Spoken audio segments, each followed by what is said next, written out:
In my Liverpool home, in my Liverpool home, we speak with an accent exceedingly rare, meet under a statue exceedingly bare. If you want a cathedral, we've got one to spare, in my Liverpool home.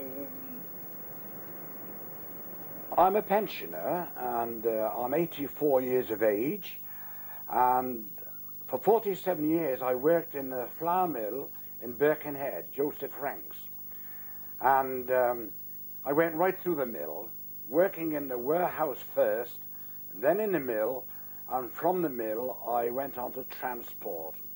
I enjoyed myself. Although it was a hard job, I really enjoyed it. This is where George Cross lives, a small two-bedroom terraced house in central Liverpool. He and his wife Ivy rented the house when they were married 57 years ago. They have lived here ever since.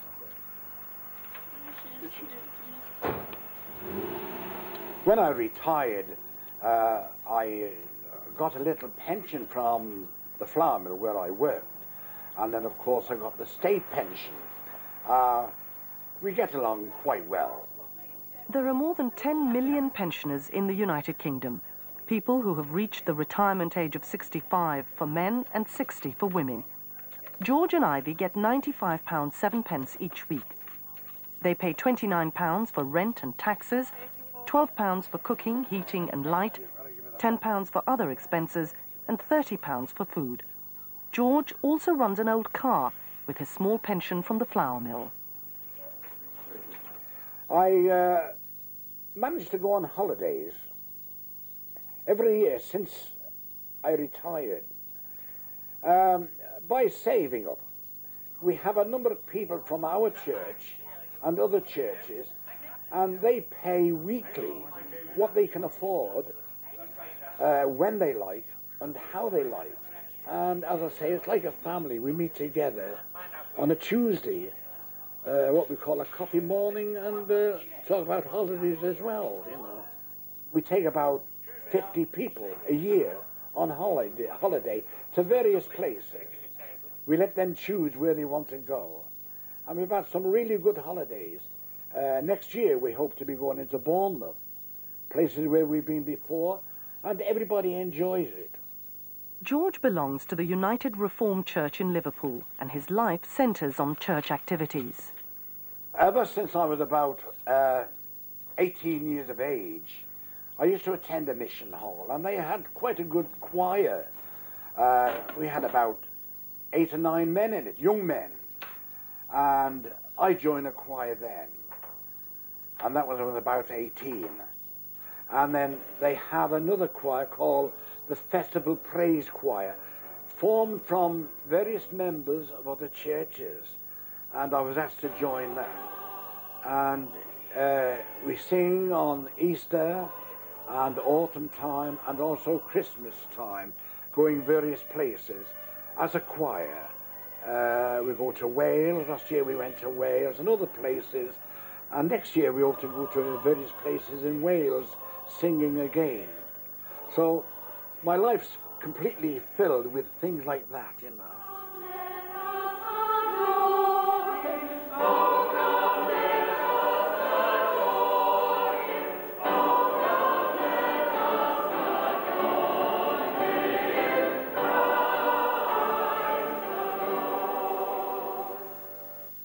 After his retirement, George developed a new talent and greater interest in his city.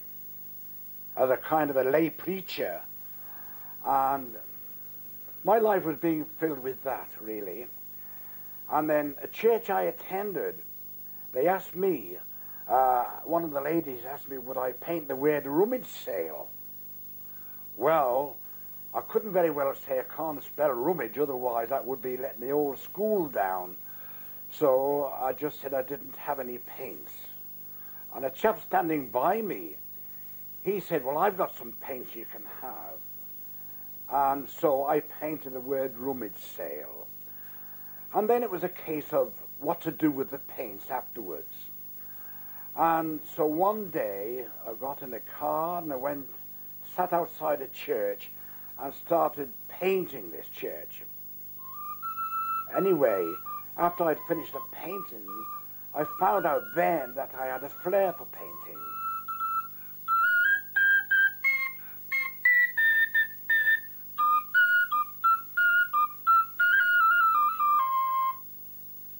Then I was asked would I give a talk on the churches. And regarding this, I was giving a talk one time at a ladies' meeting, and the person in charge said, that's lovely that, why don't you put it into print? Because her brain wouldn't hold what I'd been talking about. So after I was asked a third time about writing a book, I tried my hand at it, and I sold over 2,000 of them. The first book, Reflections on My Liverpool Home, led to George being given a challenge by the Dark Horse Venture, an organisation founded in Liverpool by a former schoolteacher, Mary Thomas. I started the Dark Horse Venture in 1986 because I had started to work with older people, and it was so obvious that they were lonely and bored. They had no goal in life anymore. And in my last 20 years of teaching, I had come across the same sort of thing: no self-esteem, no self-confidence. So I thought I'll try and do something about it, and so I did. And it took me a year to go through a pilot scheme. I asked 6 other people if they would join me to prove that it would work. And we only had one man, and that man was George Cross. And George is my idea of a typical English gentleman in every sense of the word. And I particularly wanted him to be part of our pilot scheme. And when I was teaching, I used to take the children into Liverpool in the summer term every Thursday and to show them the sights. And behind St. George's Hall in central Liverpool, there are these statues of philanthropists of Liverpool in bygone days. And the children had never heard of them, didn't know any of these people. So because George paints, I said to him, would he paint or prepare me a little book which I could use for children about these statues in Liverpool. And he did it through the city archives, and he produced this lovely little book. Well, I wasn't interested in statues or monuments, and it was just more or less just to please her. She said, I challenge you to write it, and I took up the challenge. But when I'd done the research on these men, whose memorials they were, it was really an eye-opener. Oh, I couldn't leave the library for long enough, you know. And that's how I spent many hours, and it took me exactly 2 years to write it.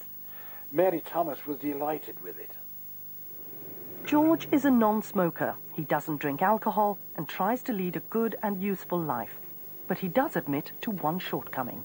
I like using my car. That's my only one vice I've got, my car. I'll take it to bed if I could with me, you know. But as I say, I go to church on a Sunday, and I often, instead of coming straight home, go for a tour around the park and all around there. I don't mind giving a lift to anybody at all. In fact, I've told the people in the street here, if they ever want to go in emergency, they can always call upon me. I like driving around and taking people all around. I don't know, but wherever I go, I always tell them at the very outset that I'm a Liverpudlian. I'm proud to be a Liverpudlian, despite all the talk about Liverpool 8 and all the rest of it, you know. I always tell them I'm proud that I was born in the south end of Liverpool. I don't know, but I've always thought Liverpool was better than any of the people. I thought were better than anybody else. The people of Liverpool were tested to the limit in the Second World War. During 1 week alone in May 1941, more than 2,500 people were killed or severely injured. Whole streets reduced to rubble. I was sitting in a mission hall when it was announced over the wireless that we were at war with Germany. And I remember sitting there after children's service and the caretaker coming up and saying, we're at war with Germany. Well, I remember going home and there were little groups of people standing round about. And within a few days, the ARP began, the air raid precautions started. I'd already joined St. John's Ambulance Brigade, so we used to meet in the schoolroom, which was local to me, and there we used to be undergoing practicing injured people and all the rest of it. And when the bombs did begin to fall, it might have been a terrifying experience and all that, but you were better when you were on the job doing something than just standing idle. By the 6th of June 1944, George was ready to go to France with the army. The day when we were taken to Tilbury Docks, we were marched round and round. We didn't go on the boat. Marched to the boat, then marched round the dockland again. There was a reason for that. Eventually, we got on the boat, and we went into the Thames estuary there, and we were briefed as to what was going to happen when we got over to France. And everybody was eager to get out. And when they lifted the submarine nets up, we were on our way into the channel. And everything was going fine, and as I say, one never realised that there was a war on. And it was only when the smoke screen went out, and then we heard the banging of the guns going, and then we reached Caen, I think it was, we went to, the Juno beach, and we had to get ashore as best way we could. The American captain said he couldn't go any further in, and we just jumped into the water. We got separated when we got on the beach, and the first thing I saw was an ambulance being blown up.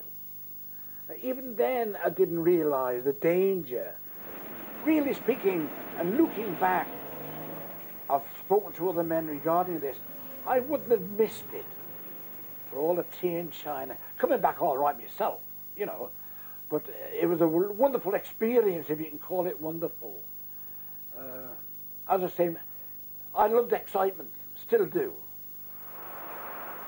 Today, this bombed church, a restored ruin, stands in the heart of the city, a memorial to all those who lost their lives more than half a century ago. 50 years on, Liverpool, though still one of Britain's major ports, struggles to re-establish itself as a centre for world trade. In spite of the recession, the signs of recovery are there. Old Liverpool is being sympathetically restored alongside the new. All waiting to be recorded by George's paintbrush. People have said to me, I'd love to do that. Well, I said, try it. I said, I didn't know I could do this until I tried it, you know. At 84, George still has other ambitions to be fulfilled. I've had a banjo a number of years now. Well, it belonged to my brother, really, and it's just been laying up, and I'd love to play it. As I said before, I could play one chord, but no further than that. So I'm looking forward that maybe sometime I might be able to play the banjo better than what I am playing it now. So who better to give George his first banjo lesson than one of the men who made the Liverpool song famous, fellow Liverpudlian Tony Davis of the Spinners. An American breakdown thing. It's called Cripple Creek. But it breaks you down. That's why they call it a breakdown, I think. I couldn't do that. That'd break me. But you don't want to. No. What you want to do is good old Liverpool songs like that Liverpool hum that you do. But you know Pete McGovern, who wrote it, he's always making up new verses like this. George was born in Liverpool, down by the docks. His religion was Protestant, occupation hard knocks. At stealing from lorries, he never was kept, but under old overcoats sometimes he slept. Go on, George. In my Liverpool home, in my Liverpool home. I knew you could do it. We speak with an accent exceedingly rare.